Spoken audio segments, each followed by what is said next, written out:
myself fall into that void. I have no recollection of what happened after that. I was awakened by the chirping of a bird outside the window. I had never heard such a sound before. My eyes were still closed, and I saw the image of a precious diamond. Yes, if a diamond could make a sound, this is what it would be like. I opened my eyes. The first light of dawn was filtering through the curtains. Without any thought, I knew that there's infinitely more to light than we realize. That soft luminosity filtering through the curtains was love itself. Tears came into my eyes. I got up and walked around the room. I recognized the room, and yet I knew that I had never truly seen it before. Everything was fresh and pristine, as if it had just come into existence. I picked up things, a pencil, an empty bottle, marveling at the beauty and aliveness of it all. That day I walked around the city in utter amazement at the miracle of life on earth, as if I had just been born into this world. For the next 5 months, I lived in a state of uninterrupted deep peace and bliss. After that, it diminished somewhat in intensity, or perhaps it just seemed to because it became my natural state. I could still function in the world, although I realized that nothing I ever did could possibly add anything to what I already had. I knew, of course, that something profoundly significant had happened to me, but I didn't understand it at all. It wasn't until several years later, after I had read spiritual texts and spent time with spiritual teachers, that I realized that what everybody was looking for had already happened to me.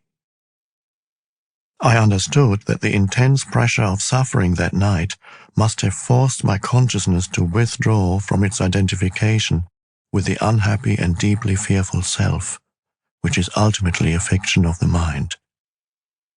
This withdrawal must have been so complete that this false suffering self immediately collapsed, just as if a plug had been pulled out of an inflatable toy.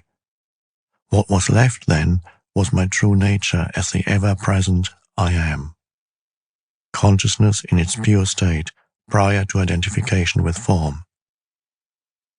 Later, I also learned to go into that inner timeless and deathless realm that I had originally perceived as a void and remain fully conscious. I dwelled in states of such indescribable bliss and sacredness that even the original experience I just described pales in comparison. A time came when, for a while, I was left with nothing on the physical plane. I had no relationships, no job, no home, no socially defined identity.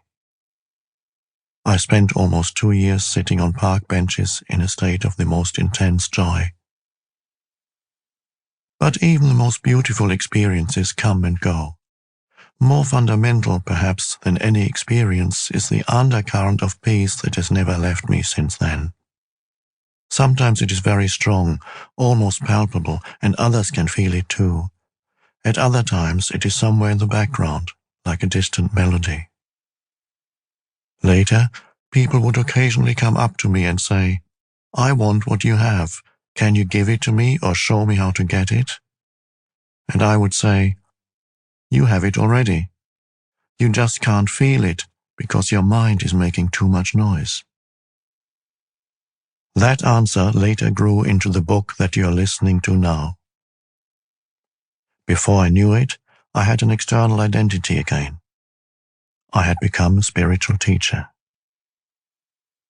This book represents the essence of my work as far as it can be conveyed in words, with individuals and small groups of spiritual seekers during the past 10 years in Europe and in North America. In deep love and appreciation, I would like to thank those exceptional people for their courage, their willingness to embrace inner change, their challenging questions, and their readiness to listen. This book would not have come into existence without them. They belong to what is as yet a small but fortunately growing minority of spiritual pioneers. People who are reaching a point where they become capable of breaking out of inherited collective mind patterns that have kept humans in bondage to suffering for eons. I trust that this